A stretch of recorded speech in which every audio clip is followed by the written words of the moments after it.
everyone, I'm Laurie Brucker of LaurieBstyle.com, and I'm here to share with you another style story. So this is Erin Weinger. Hello. Thank you for joining me today. Thank you for having me. I'm honored to be here. Oh, glad. And thank you for sharing your story. I think all of our stories are so important, how our style is shaped.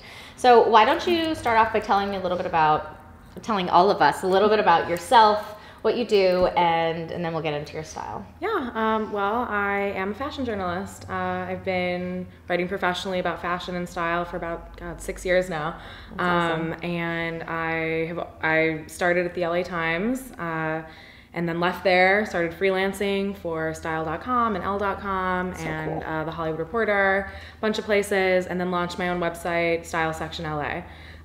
With two business partners, one of whom I worked at the LA Times with. That ended when they both moved away. And then I continued to freelance, which I still do now. That's amazing.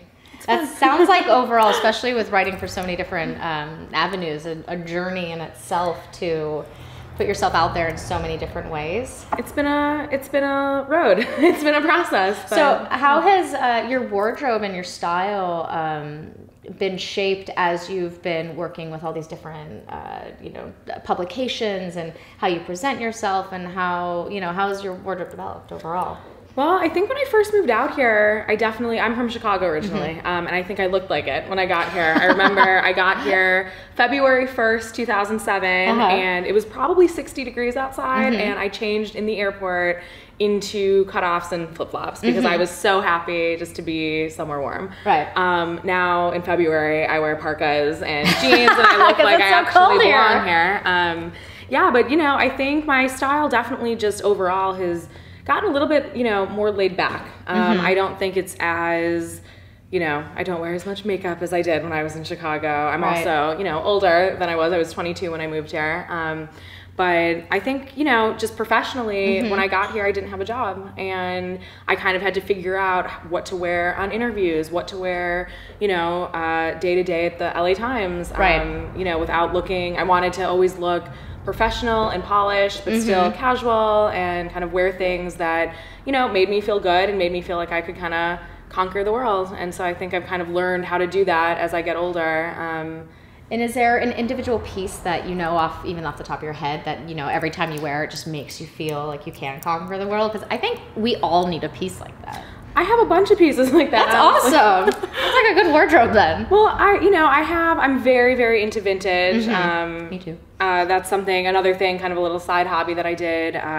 Started some little vintage pop-up sales in my living room a couple years ago. Which I am a shopper of and fully, avidly love. Well, we thank you very much. You have bought me many a dinner, so thank you. I love vintage, and I think when I find an amazing vintage dress that I literally know nobody else in the world has this piece, and I can accessorize it how I want, and wear an amazing pair of shoes and a great bag, and just like a swipe of lipstick, and I know that I just feel really great because I know that nobody else is, wearing this. I also have shared my style story, and vintage is a really big part of that as well, because I really love unique pieces. Like I've always felt not confident around people that I feel have so much more, and I was insecure about not being enough, and I used vintage and unique pieces to make me feel confident. And I think that that's something that, like, finding those pieces that are unique, no matter where you get them, whether you found it that you feel unique in, even if it's from, a Kohl's or a flea market, or you found it at Barney's, it's that confidence level that it elevates for you is so important. Well, I always say, you can anybody with a big enough bank balance can walk into Neiman Marcus and pick something off the mannequin, that's ready for them. But it actually takes a skill, I think, and it takes a little creativity to be able to, put something together that isn't obvious, and dig through racks somewhere and really find things that fit you and complement your body type and your coloring and make you feel good. And so I've always enjoyed the challenge. I like challenges. I like to make things very hard for myself in every regard, and fashion is no exception. So I love I love going to random thrift stores in the middle of the state and like just getting on my hands and knees and literally digging through bins, and that's the best. It's amazing, and it makes it worth it. Like you find that one thing. Like I remember I freaked out one day because I found this little Ferragamo like crocodile chain vintage bag at like a Goodwill in the desert. No way. Oh yeah, and I mean literally my face just, I was like, Palm Springs? Even like further out. Oh, really? Like, I'm like Palm Springs, I like the little old ladies that are like... well, that's what you do. You think about where the little old ladies... Right? Maybe have gone to... Maybe the Olsen twins are onto something with their granny style meets now. I mean, I don't want to say you go where the little old ladies go to die, but... You kind of do. You go where people are, the estate sales are. Right. Boca Raton. Phoenix. Where else? Palm Springs. Palm Beach. A little bit of an accent. My dream is to take I want to do just like a thrifting trip around the country. Oh my God, let's do it. Totally have this idea of doing a road trip where it would be every city a different vintage find and how to find your best style within all these unique pieces, and also finding that right fit for you. Can I think fit is the most important. We're going to do this together. Okay, let's go. Tell me when. Great. This style story will take a journey trip. And I also love vintage because I think it has... individual pieces have a story to them. Oh, totally. I mean, that's the best part, that there's a history. Yeah, and I love that too. And I think in general, the history behind, our actions, the pieces we wear, it creates such a well-rounded story about who we are and how we express ourselves is really our story. Well, I remember one of my favorite stories about, I love the story that's associated. Everything I do is about the story. Right. I put myself in situations just to have a story.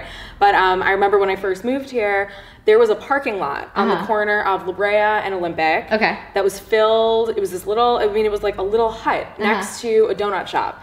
And these two girls sold vintage dresses. And that was 6 years ago. So that was before, vintage was everywhere. It was a little bit different back then.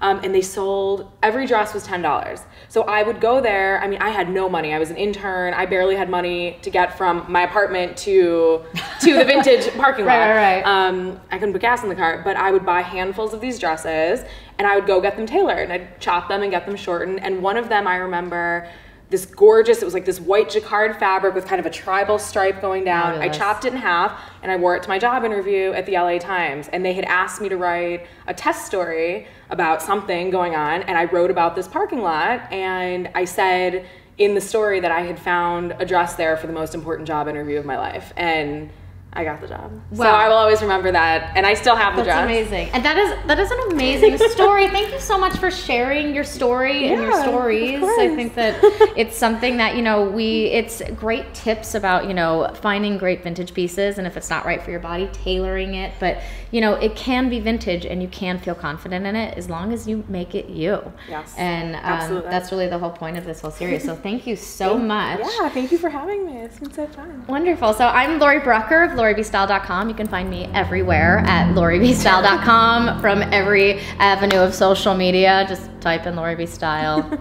That's me right there. And where can we find you? I'm on Twitter, Weinger. I'm on Instagram, Weinger, Weinger. And hopefully we'll catch some of your stories soon. Yes. LA Times. She's amazing. Thank you. Thank you for having me.